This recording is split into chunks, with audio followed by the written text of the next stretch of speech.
traditional methods can backfire, but ideas like teaching bystanders to intervene and promoting more women have proved effective.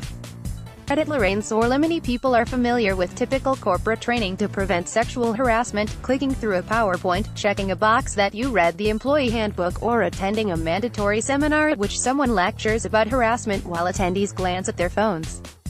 At best, research has found that type of training succeeds in teaching people basic information, like the definition of harassment and how to report violations.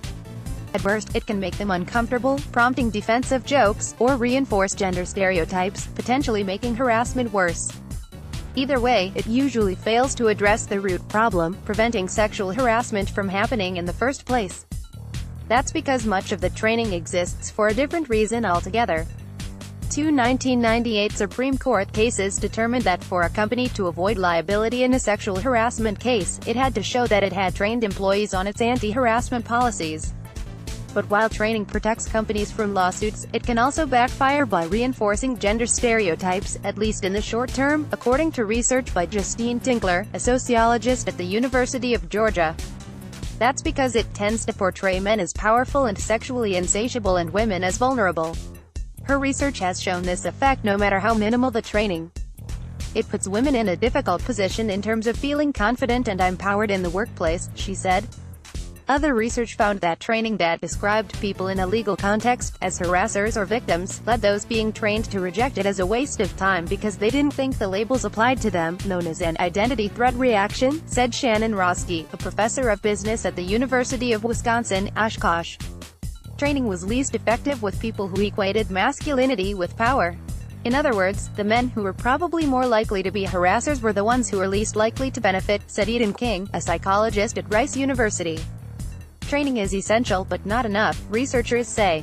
To actually prevent harassment, companies need to create a culture in which women are treated as equals and employees treat one another with respect.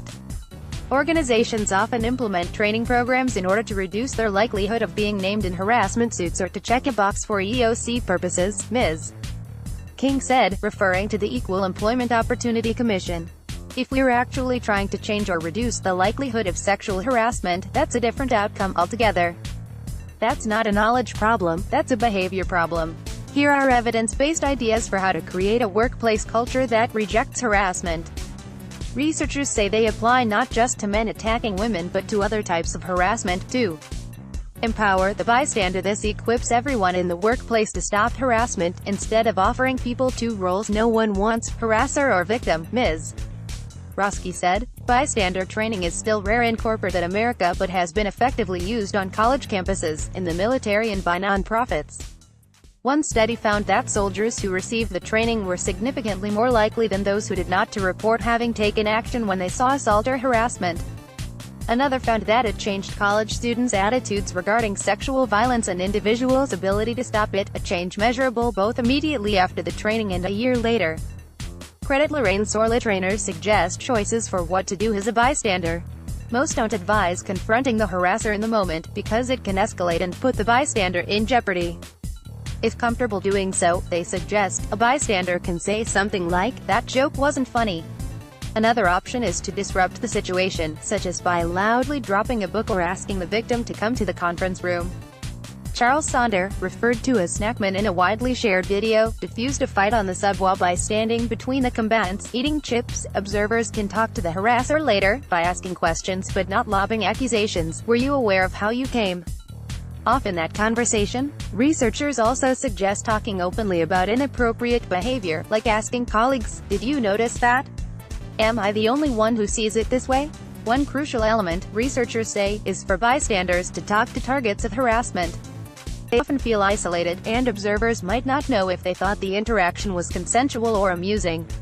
Colleagues could say, "I noticed that happened. Are you okay with that?" If not, they could offer to accompany the victim to the Human Resources Department. So many victims blame themselves, so a bystander saying, "This isn't